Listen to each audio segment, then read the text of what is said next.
12 tenses in our grammar, and every tense is very easy. I just tell you one main important thing is why we feel the tense is tough. Nothing is tough in the grammar, but it is our thinking कि ये tough है. Grammar में सिर्फ और सिर्फ tense में इतना ही ध्यान रखना है. Whenever we speaking the Gujarati and the Hindi language, we don't think कि कौन सा हम शब्द यूज करें और हम लोग बोल लेते हैं और हमें टेंस का तो कोई पता ही नहीं होता. पर इंग्लिश में वर्ब्स में प्रॉब्लम होती है. अदरवाइज हर एक टेंस में हमारे सब्जेक्ट एंड ऑब्जेक्ट तो कॉमन ही रहने वाले हैं. सब्जेक्ट हमारे पास गिन के 7 या 8 है, उससे ऊपर कोई सब्जेक्ट नहीं होने वाला है. सब्जेक्ट यानी कि कर्ता, जो इंसान कोई कर्म कोई क्रिया कर रहा है वो कर्ता यानी कि सब्जेक्ट. हियर यहाँ पर ये टेंस है, उसके अंदर हम लोग यहाँ पर जो वर्ब्स लेते हैं वर्ब का स्थान दूसरा होता है सेंटेंस में. तो जो वर्ब है वही सभी टेंसेस में चेंज होता है. इफ वी नो कि कोई टेंस का वर्ब कौन सा है तो हमारे लिए बहुत इजी हो जाएगा कोई भी टेंस सीखने के लिए. ये एक टेंसेस सीखने की क्लू है, जिस क्लू से हम इजीली कोई भी टेंस को याद रख सकते हैं और सीख सकते हैं. Here also we see one tense from the 12 tenses, the present perfect tense. Again, present यानी वर्तमान, perfect यानी पूर्ण, जो पूर्ण हो चुका है. The present perfect tense, it means पूर्ण वर्तमान काल. भूतकाल में कोई भी क्रिया, पास्ट में कोई भी एक्टिविटी, कोई क्रिया अगर फिनिश हो चुके हैं लेकिन उसकी इफेक्ट अभी भी प्रेजेंट में कंटिन्यू है.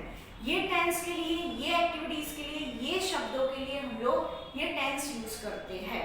इसकी फॉर्मूला है subject plus have has plus PP यानी कि third form of verb. It's V3 we know. Then object और जस्ट नाउ जैसे शब्द जहां पर भी हमारे सेंटेंस में है आगे या पीछे, कभी कभार जस्ट ओनली होता है, कभी जस्ट नाउ जैसा वर्ड होता है. एट दैट टाइम वी से कि ये टेंस हो सकता है just now. I give you one example. The first sentence, and उससे पहले कोई ओरली सेंटेंस सीखते हैं. I have eaten an apple just now. मैंने अभी अभी जस्ट एप्पल खाया है. एप्पल तो मैंने खा लिया बट उसकी इफेक्ट मेरी बॉडी में कहीं ना कहीं चल रही है.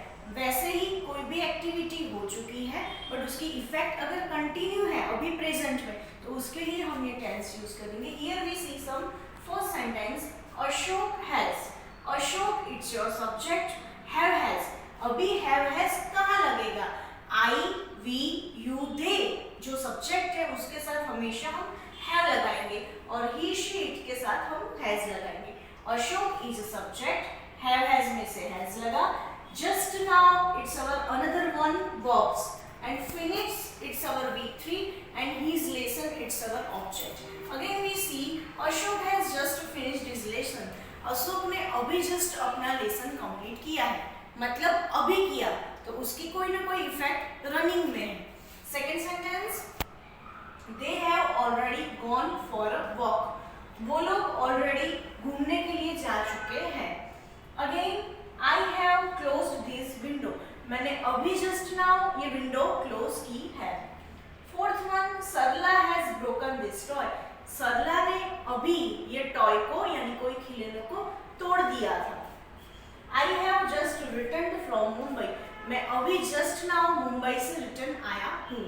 Thank you. और ऐसे ही हम लोग हमारे टेंसेस को इजी वे से सीख सकते हैं. Again I simply tell you only verbs different होते हैं, बाकी हर एक फॉर्मूला सेंटेंस सिमिलर ही होता है. तो इजीली हम ये टेंस सीख सकते हैं. Thank you.